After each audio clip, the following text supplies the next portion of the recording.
Welcome to the TryHackMe SAL1 Multiple Choice Practice Exam number 3, 20 questions. My name is KD and this is CyberDefend Lab. Introduction to TryHackMe SAL1 Multiple Choice Practice Exam number 3, 20 questions. So, you're preparing for the TryHackMe Security Analyst Level 1 Multiple Choice Exam. That's the SAL1 multiple choice exam, but you're not sure if you're truly ready. Maybe you've studied some stuff and taken some notes, but do you actually know how to apply what you've learned in a multiple choice exam setting? Here's the problem. It will always be easy for most people to actually fail the multiple choice section of the SAL1 exam because they memorize definitions instead of understanding real world applications. They overlook details in security logs, authentication methods, and access controls. They don't practice identifying incorrect answers, and sometimes they fall for tricky wording. If you're relying on just reading, you're missing a critical step: practice. Is practice really that important? Imagine sitting for the exam and seeing a question about Kerberos, or pass the hash, or NTFS permissions, but suddenly your mind goes blank. You remember hearing about it, but you don't recognize the way the question is framed. That's why practicing real multiple choice questions is essential. Why should this exam practice video be important to you? This video will give you 20 sample multiple choice questions covering essential topics from Windows and Linux security, authentication, logs, file systems, and privilege escalation. These are designed to test your knowledge under exam conditions. You're being tested under exam conditions here. These questions are designed to show you how the questions are actually structured. These are designed to help you identify common mistakes so you don't fall for exam tricks. And these 20 questions are designed to improve your recall by understanding why incorrect answers are wrong. Disclaimer, legal stuff. CyberDefend Lab is not affiliated with TryHackMe, and we do not have insider knowledge of the SAL1 exam content. These practice questions are based on publicly available materials and structured learning content. They are not actual exam questions, but they closely mirror the type of knowledge you'll need to pass. How to use this video effectively. Number 1, answer each question as if you're in the exam. Don't just guess. Number 2, pay attention to explanations, especially why incorrect answers are wrong. You'll learn just as much from mistakes as from correct answers. Number 3, track your score and identify which areas you need to review before test day. This is just a small sample of the subject matter covered in video number 4. That video number 4, the title of that video, Operating System Basics and Application Security, Part 1 of 2. If you haven't watched video number 4 yet, I highly recommend doing so before jumping into this practice session. First set of 5 sample multiple choice questions. Each question includes the correct answer and an explanation of why each choice is right or wrong. Question number 1. Which Windows event ID is associated with a failed login attempt? A. 4625, B. 1102, C. 4672, D. 4720. The correct answer is 4625. Explanation. 4625 indicates a failed login attempt in Windows Event Viewer, commonly used in security monitoring. Now, if you notice, the incorrect answers are in red. I'm not going to read them to you just to save you some time. The best thing to do is just pause the video, read each of the incorrect answers, and compare it to the correct answer, just to help you learn why something is incorrect or correct. Let's move on to question number 2. Here we go. What is the main security flaw of NTLM authentication? A. It requires complex passwords. B. It does not support two-factor authentication. C. It allows password hashes to be intercepted and reused. Or D. It is incompatible with Active Directory. The correct answer is it allows password hashes to be intercepted and reused. Explanation: NTLM authentication sends password hashes over the network, making it vulnerable to pass the hash attacks. And just for a little bit of background information, NTLM equals NT LAN Manager, or New Technology LAN Manager. That's what the acronym or abbreviation stands for. And once again, there's the incorrect answers in red. Those are the ones that are incorrect. Just read over them. You can pause the video, read over them, and double check why they're incorrect and compare it to the correct answer. Let's move on to question number 3. Which of the following logs would contain information about failed SSH login attempts in Linux? A. We have var/log/syslog. B. var/log/auth.log. Or C. etc/password or passwd. Or option D, var/log/kern, KERN.log. The correct answer is B, /var/log/auth.log. Explanation: variable log auth.log tracks authentication related events, including failed SSH logins, superuser do, sudo activity, and user authentication attempts. And there are the incorrect answers in red. You know what to do with that. Pause the video, read them over just to double check and make sure you understand why they're incorrect compared to the correct answer. And let's move along. We're going to jump into question number 4. What is the purpose of Kerberos and Active Directory authentication? A. It prevents brute force attacks by requiring long passwords. Or B. It ensures mutual authentication between the client and the server. Or C. It encrypts entire user sessions for secure browsing. Or D. It blocks unauthorized devices from connecting to the network. Correct answer is B. It ensures mutual authentication between the client and the server.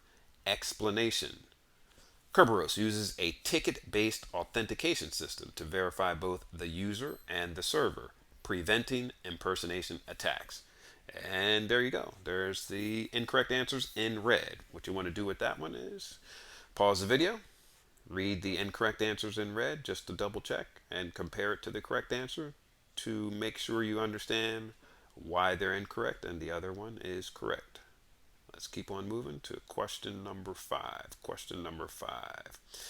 In Windows, which log category would you check for privilege escalation attempts? A. Application logs. B. Security logs. C. Setup logs. D. System logs. The correct answer is B. Security logs. Explanation: security logs track user authentication, privilege escalation, and permission changes, critical for SOC analysts. And there you have the incorrect answers in red. So you know what to do with that. Pause the video, read the incorrect responses or the incorrect options, and compare it to the correct answer just to make sure you really get a better understanding of what makes that answer correct and what makes the other ones incorrect. Now let's move on to the next set of 5 sample multiple choice questions. Here we go. Number 6. Which of the following best describes a pass the hash attack? PTH attack. Pass the hash attack. A. An attacker brute forces a password by trying multiple guesses. B. An attacker steals a hashed password and reuses it for authentication. Or C, an attacker captures an NTLM handshake and decrypts it. Or D, an attacker modifies an authentication token to gain admin privileges. The correct answer is B. An attacker steals a hashed password and reuses it for authentication. Explanation: pass the hash, or PTH, allows attackers to use stolen hashed passwords without cracking them. That's without cracking them. And there you go. There's the incorrect answers in red. Pause the video, review them, and compare them to the correct answer just to make sure you know that they're incorrect and why that they're incorrect compared to the correct answer. And let's keep moving along. Here we have question number 7. In Linux, what command is used to view running processes? A, ls, B, grep, grep, C, ps auxiliary, or psaux, or D, chmod, that's chmod. The correct answer is C, ps auxiliary, psaux.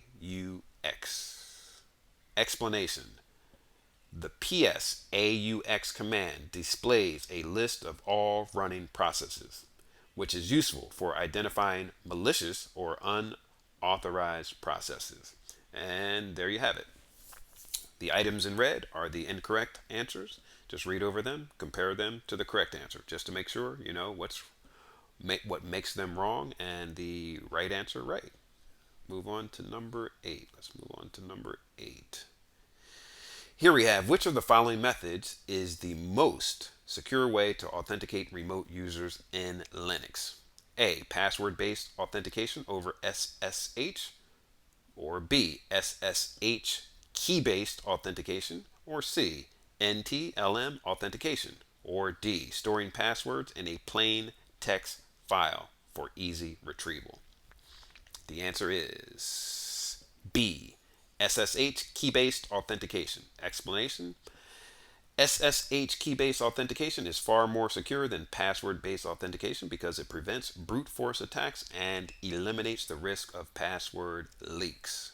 Okay, let's move along. And there you have it. There's the red section again. Red section are the incorrect answers. Read them and compare them to the correct response just to double check that you truly understand what makes something right and what makes something wrong in a multiple choice exam type of question. Moving on to question number 9. Let's see what we have here. What is the primary function of an access control list, ACL, in Windows NTFS? What is the primary function of an access control list in Windows NTFS? A, to define which users or groups have permissions to access a file or directory. B, to encrypt files stored on NTFS partitions. Or C, to manage local user accounts and passwords. Or D, to restrict access to an entire disk regardless of user permissions. Correct answer. The correct answer is A, to define which users or groups have permissions to access a file or directory. Explanation: an ACL, access control list, in NTFS specifies which users or groups can access a file and what actions they can perform, such as read, write, execute, for example. And once again, there's the choices that were incorrect in red. So you see the red text. That means pause the video, read over them, and compare them to the correct answer just to make sure you truly understand what makes this particular question right or wrong. And let's move on. We're up to number 10 already. Moving right along. We're halfway there. Keep going. You can do this. Very, very simple. Very, very easy. Take it one step at a time. Question number 10. What does the chmod 777 command do in Linux? A, grants read, write, and execute permissions to the file owner only. Or B, grants full access to everyone. That's everyone, including owner, group, and others. Or C, removes all permissions from a file, or D, encrypts a file using 7-bit encryption? The answer is, correct answer is B, grants full access to everyone. That includes owner, group, and others. Explanation: chmod 777 is dangerous because it allows anyone to read, write, and execute a file, making it a security risk. And there you go. There's the red answers that are incorrect. And that means pause the video, take a quick look, read over them, and compare them to the correct answer, just to double check that you truly understand what makes this particular question wrong or right. Okay, let's move on to the next set of 5 sample multiple choice questions. We're up to number 11. Moving right along. What is the primary security advantage of role-based access control? Role-based access control, that's RBAC. A, it assigns permissions to users based on their job roles, reducing unnecessary access. Or B, it encrypts user credentials before storing them in Active Directory. Or C, it prevents brute force attacks by requiring multi-factor authentication.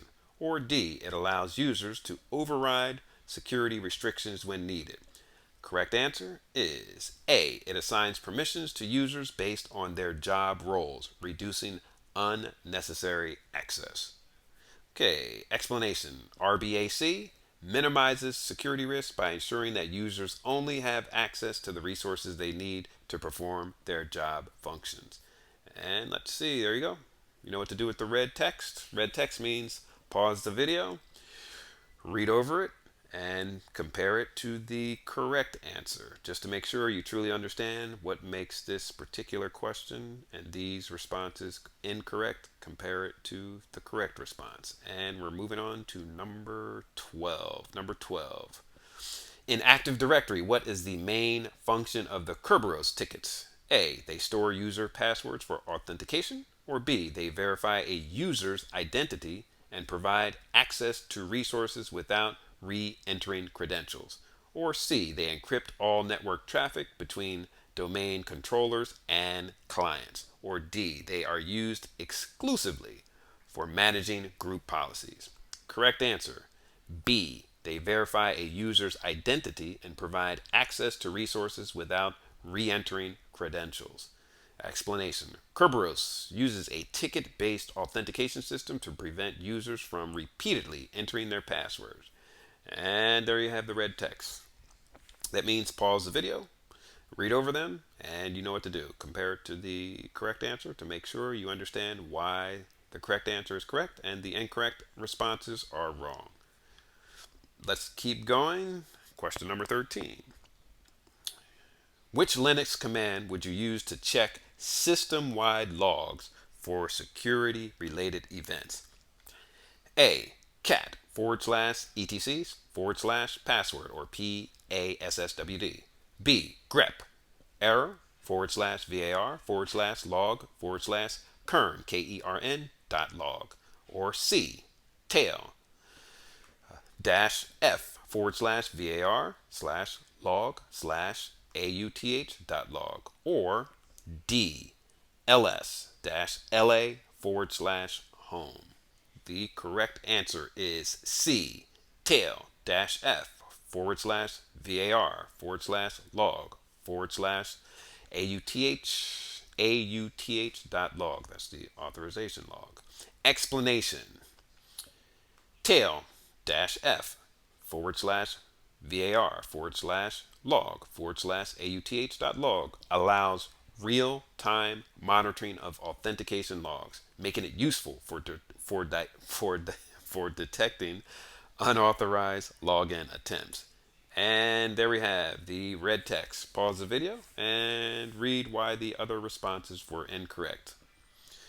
Number 14. How can an attacker exploit weak service account passwords in Active Directory using Kerberosing?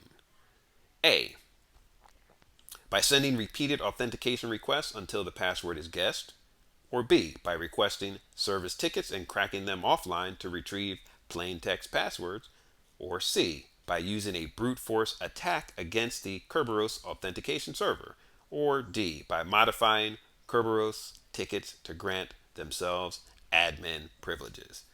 Correct answer, B, by requesting service tickets and cracking them offline to retrieve plain text passwords. Explanation.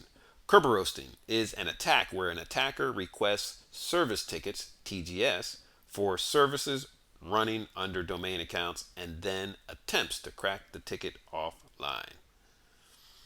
Okay, there you go. You know what to do. There's the red text. Pause the video, read over it, and compare it to the correct answers, just to double check and make sure you understand why the correct answer is correct and the incorrect answers are incorrect. And number 15, what is the purpose of the chown or CHOWN, the chown command in Linux? A, to modify file access permissions, or B, to change file ownership and group ownership, or C, to move files between directories, or D, to list users currently logged into the system. Correct answer, B, to change file ownership and group ownership. Explanation. chown or CHOWN allows administrators to transfer ownership of files or directories to a different user or group. There you have it. There's the red text. Do a quick pause, read over it, and compare it to the correct answer, and double check to make sure you understand why they're incorrect in comparison to the correct answer. Here we are, the final set of 5 sample multiple choice questions, and this will total 20 questions. Number 16. Let's check this one out. What is the primary security risk of using chmod, that's CHMOD 777 on a file in Linux? Letter A, it allows unauthorized users to execute system commands, or B, it grants full access to the file for everyone, including malicious users, or C, it permanently encrypts the file, making it unreadable, or D, it prevents the file from being modified by the owner. The correct answer is B. It grants full access to the file for everyone, including malicious users.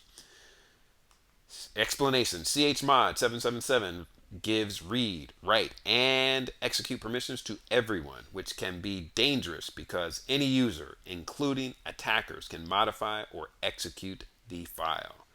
There you have it. Red text. Pause the video, read over the incorrect answers, and compare it to the correct answers to double check. You know what to do. Number 17. What type of security log would be most useful for detecting privilege escalation in Windows? A, application log, B, security log, C, setup log, or D, system log. Correct answer is B, security log. Explanation. Windows security logs track logins. They track privilege escalations and policy changes, making them essential for detecting unauthorized access. Hey, there you go. Red text. You're going to pause the video, and you know what to do. Compare the red text to the correct response, and make sure you understand why it's incorrect compared to the correct response. And let's keep on moving. We're almost there. You're almost there. Question number 18. What is the primary purpose of fail to ban? That's fail to ban in a Linux environment. That's FAIL to BAN. Fail to ban in a Linux environment. A, it monitors file system integrity to detect unauthorized changes, or B, it automatically blocks IP addresses that show signs of brute force attacks, or C, it encrypts user passwords before storing them in /etc/password, or PASSWD, or D, it prevents malware from executing on the system. The correct answer is B, it automatically blocks IP addresses that show signs of brute force attacks. Explanation. Fail to ban scans system logs for multiple failed authentication attempts and blocks the attacking IP for a set period to prevent brute force attacks. There it is, red text. Pause the video, read it over, double check to make sure you understand why they're incorrect and the correct answer is correct. Question number 19. Let's jump right into it. Why is NTFS considered more secure than FAT32? This is kind of a curveball because I really didn't totally cover FAT32 in previous videos, so this is just a little curveball for you. Here are your choices. A. NTFS supports file permissions and encryption, while FAT32 does not. B. NTFS can store larger files than FAT32. Or C. FAT32 is only compatible with Linux systems. Or D. NTFS requires user passwords to access files. Correct answer. A. NTFS supports file permissions and encryption, while FAT32 does not. Explanation. NTFS has built-in security features like access control lists, ACLs, and file encryption, which FAT32 lacks. There you have it. Text in red. So what you want to do is pause the video and read over the text in red and compare it to losing my voice here, and compare it to the correct answer to double check and make sure you understand why they're incorrect and the correct answer is correct. And finally, we're at number 20. You've reached question number 20. What happens when an attacker successfully performs a golden ticket attack in Kerberos? A. The attacker gains access to Active Directory hashes. Or B. The attacker generates a forged Kerberos ticket granting ticket, or TGT, to access any service. Or C. The attacker brute forces user passwords stored in Kerberos. Or D. The attacker disables all user accounts in Active Directory. Correct answer. B. The attacker generates a forged Kerberos ticket granting ticket, TGT, to access any service. Explanation. A golden ticket attack allows an attacker to forge a Kerberos TGT granting unlimited access within an Active Directory domain. Once again, a golden ticket attack allows an attacker to forge a Kerberos TGT, thus granting unlimited access within an Active Directory domain. And there you have it, the red text. You know what to do. Pause the video, read over it to double check to make sure you understand why they're incorrect in comparison to the correct answer. That's 20 total questions covering some of the critical areas of OS security. That's operating system security, authentication, file systems, access control, and privilege escalation. And that's a wrap on this SAL1 multiple choice practice session. This was exam number 3. How did you do? If you got every question right, amazing, awesome. You're the best. Keep on keeping on. That means you're on track to mastering the core security concepts for the SAL1 exam. But if you missed a few, don't stress about it. It's not a big deal. This is practice. You can get as many wrong as you like. Even if you got all 20 of them wrong, doesn't matter. This is the practice session. You want to make your mistakes in the practice sessions. So if you got 20 of them wrong, no big deal. Don't worry, I believe in you. You will pass this exam. You will definitely pass the multiple choice section. It's not a big deal. Doesn't matter if you got any wrong. In fact, that's how you're going to improve. It's exactly how you improve. Remember, real learning happens when you focus on why an answer is right or wrong. So don't stress about it. If you got a question right, you can always ask yourself, could I explain this to someone? That's another way to make sure it sticks in your head. For the questions that you got right, ask yourself, could I explain this to someone else? If you got a question wrong, go back to the explanation. Find out why. Find out why you got it wrong. The best way to avoid making the same mistake on exam day is to understand the logic behind the correct answer. That's why I tell you to pause on the red text and read over the incorrect answers. That's where you're going to learn a significant amount that will help you pass this multiple choice section of the SAL1 exam. Okay. The secret to passing is not just memorizing facts. It's being able to apply your knowledge in different scenarios.